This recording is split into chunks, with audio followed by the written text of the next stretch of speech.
Hello, 7th graders. Miss Watland here to give you a lesson on divisibility rules. Remember, to be divisible means that if you divide a number, you end up with an even whole number as a result. So, for example, if I take 30 and divide it by 5, I get a nice 6 as a result. So, therefore, I can say that 30 is divisible by 5. These divisibility rules will help with your number sense, they'll help with your basic facts, and you will see we'll use them when we are talking and working with fractions, when we are working on simplifying expressions or undistributing. They'll be used in a wide variety of ways. All right, so we're going to go through and look at the divisibility rule for 10 different numbers today. The first number is the number 2, and this is probably one that you're a little more familiar with. The divisibility rule for 2 says we know that a number is divisible by 2 if the number is even. And the way that we tell if a number is even is if it ends in a 0, 2, 4, 6, or 8.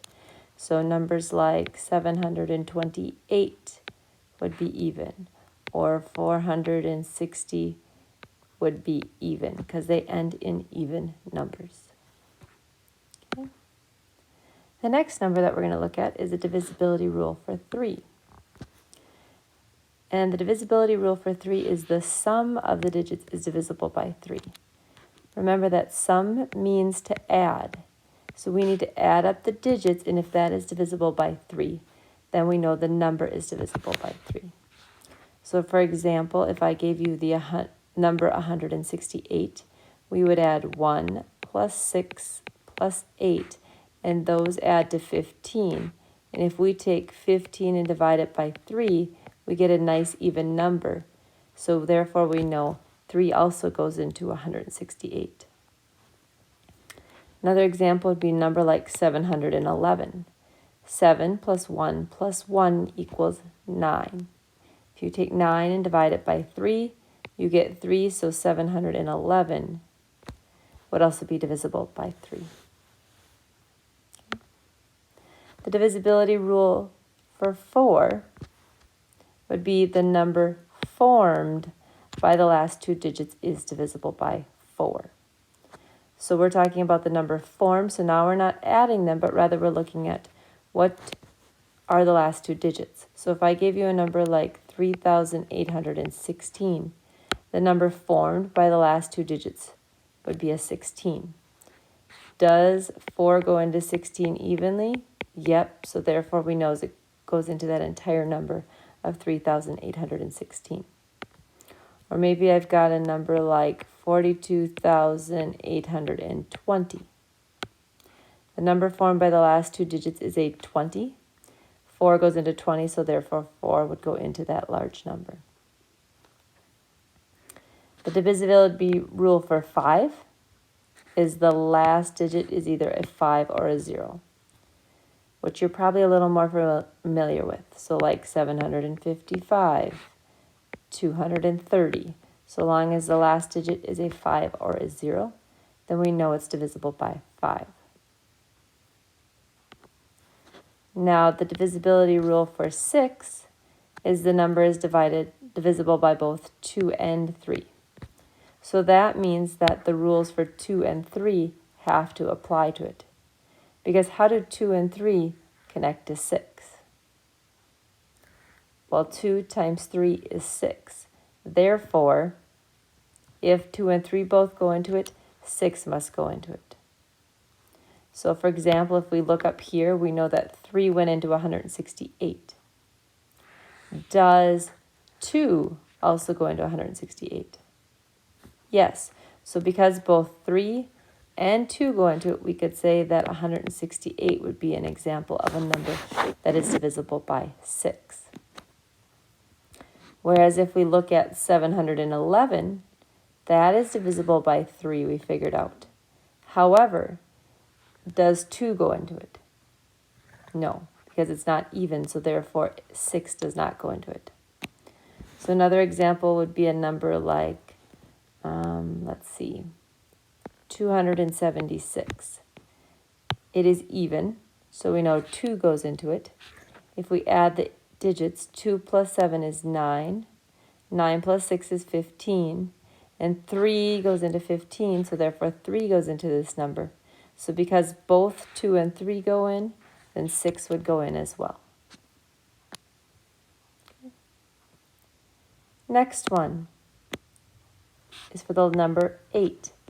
The number formed, so again we're talking about the number formed, but in this time, instead of being 2, it's 3 numbers, is divisible by 8. So if I have a number like 7,888, the number formed by the last 3 digits is 888. Can I divide that by 8 and get a nice number? Yes, 111. So therefore I know 8 goes into this whole thing. The same could be true for a number like 6,240. The number formed by the last 3 digits is 240. Does 8 go into 240 evenly? Yes, because 8 goes into 24 3 times with nothing left over, and then 8 goes into 0 times, so that would be 30 times, and therefore it would go into this whole larger number. Notice 4 and 8 are very similar, and you know that 4 is a factor of 8, so that's another way to kind of check. Next one is 9. The sum of the digits is divisible by 9. Where else did we hear sum? Well, we heard it back up here at 3. So 3 and 9 are very similar, and we know that 3 times 3 is 9, so that's kind of where that relationship comes for. So again, we're going to add up the digits. So if I go back up here to my 711, when I added them, I got the number 9, and is 9 divisible by 9? Yep, so therefore 9 goes into 711. It would not go into our 168 up here because that added to 15. And 15 divided by 9 does not work out to be a nice number. All right? The last digit is a 0, is a divisibility rule for 10. Could you come up with some examples of numbers that are divisible by 10? Maybe 450 or 3,800. So long as it ends in a 0, it's divisible by 10. Very similar to 5. The last rule is a divisibility rule for 12, and that is if the number is divisible by both 3 and 4. And notice that it's a lot like 6, only now instead of 2 and 3, we have 3 and 4, because 3 times 4 is 12. So if I come up with a number that is divisible by both 3 and 4, an example of that would be 624. If we wanted to check if it was divisible by 3, we'd add 6 plus 2 is 8. 8 plus 4 is 12. And 12 divided by 3 is 4. So I know it's divisible by 3. Now I would check to see is it divisible by 4. Well, the number formed by the last 2 digits is a 24. And 24 divided by 4 is 6. So 4 also goes into it. So because it's divisible by both 3 and 4, we can say that it is also divisible by 12. So that's the rules for each of them. Hopefully you took some notes down. You're feeling all right with them. Now we're going to practice those rules and apply those rules next. All right, so down at the bottom there are some practice problems. We're going to now apply our rules to each of these numbers and see if they're divisible by any of these 10 numbers here that we have. Did Miss Wetland count that right? 1, 2, 3, 4, 5, 6, 7, 8. Oh, 9 numbers. Make sure the math teacher can count, right? All right, so the way that this does it, I would do this would be to do it one at a time. So I'm going to look at what is a divisibility rule for 2. Well, if you look at your notes up above, it says that the divisibility rule for 2 is that it ends in an even number. So I'm going to look at the last number of each of these.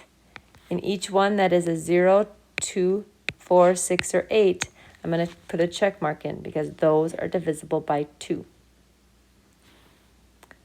5 is not an even number, so therefore it's not divisible by 2. Now I'm going to go to 3 and I'm going to try that. So the divisibility rule for 3 is that the sum of the digits is divisible by 3. So I have to think of sum. So sum means to add, so I'm going to add up all of these digits. 6 plus 3 is 9, 9 plus 2 is 11, 11 plus 4 is 15. Does 3 go into 15? Yep, so it goes into that number. I'm going to write this over here, that sum, because I have to use that sum again in another rule. 7 plus 2 is 9, plus 2 zeros is still going to be 9, and 3 goes into 9. 4 plus 7 is 11, and 11 plus 5 is 16. 3 does not go into 16, so therefore it does not go into 475. This one totals up to 18, and 3 goes into 18. And the last one here totals to 27, and 3 also goes into 27. When I add each of the individual digits together. Now 3's rule is very similar to 9. Only difference with 9 is that the sum of the digits is divisible by 9. So I'm going to take these sums and use them to help me figure out the 9. So I'm taking a look over here and I'm seeing what numbers did 9 go into. Well, 9 goes into 9, it goes into 18, and it goes into 27. So therefore, those 3 numbers are divisible by 9. Number 4, the rule says the number formed by the last 2 digits is divisible by 9. So I'm going to look at the number formed here, which is 24. And does 4 go into 24? Yes. So then it goes into 6,324. Does 4 go into 0? Well, it's kind of tricky. Technically it does, because 0 divided by 4 is 0. It goes in 0 times. 75? No. In fact, would 4 go into any odd number? No. So if it's an odd number, you could automatically skip it. 96? Well, 4 times 25 is 100. And if I just subtract 4 more, I get to 96. So that means 4 would go into 96. And 20, it would go into as well. The next one talks about 5. And remember, the divisibility rule for 5 is it ends in a 0 or a 5. So you're going to look and see which ones end in either a 0 or a 5. And that would be 3 of them. The second one, the third one, and the last one. And this divisibility rule is very similar to the divisibility rule for 10. The only difference with a 10 is it only ends in a 0. So that's going to be the second one and the last one. Now read, what is the divisibility rule for 6? Well, the divisibility rule for 6 says that the number is divisible by both 2 and 3. So I'm going to look at all my examples here and see where is it divisible by both 2 and 3. Where did I have a check mark for both 2 and 3? And that would be the first, the second, the fourth, and the fifth. This divisibility rule is very similar to also the divisibility rule for 12. Only with 12, instead of it being 2 and 3, do you remember what numbers it is? It's 3 and 4. So I want to see where are the numbers divisible by both 3 and 4. And that again would be the first and second, and the fourth and the fifth. The last one to work on is a divisibility rule for 8. And of all the divisibility rules, that's the one that's maybe the hardest to do mentally, so it might require you to write out some things.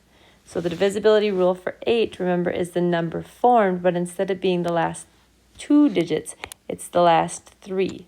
So I have to look at, does 8 go into the number formed by the last 3 digits of each of these? So if I work, the first number is 324. I might have to do some long division here. 324 divided by 8. Well, 8 does go into 32, but then when I bring down the 4, 8 does not go into 4 evenly. So So therefore, I'm not going to check the box for that first one. The second one is 200. So I'm going to do 200 divided by 8. 8 goes into 20 twice, which is 16. 4 left over, I bring down the 0. Does 8 go into 40? Yes. Because it goes in evenly and I have nothing remaining, then up here I can put a check. Now, will 8 ever go into an odd number? No. So therefore, I don't even have to try 475. So now I'm on to 296 divided by 8. 8 goes into 29 3 times, which is 24. Does 8 go into 56? Yes, 7 times. So because it goes in evenly, I can put a check mark here. Last one is 720. Well, 8 goes into 729 times, which is 72. And technically, 8 does go into 0. It just goes in 0 times. So it also goes in evenly. All right? Those are your divisibility rules. You're going to use those divisibility rules now to do some practice. So take a look at Google Classroom and see what is the practice I need to do with trying these rules on your own. If you have any questions, let me know.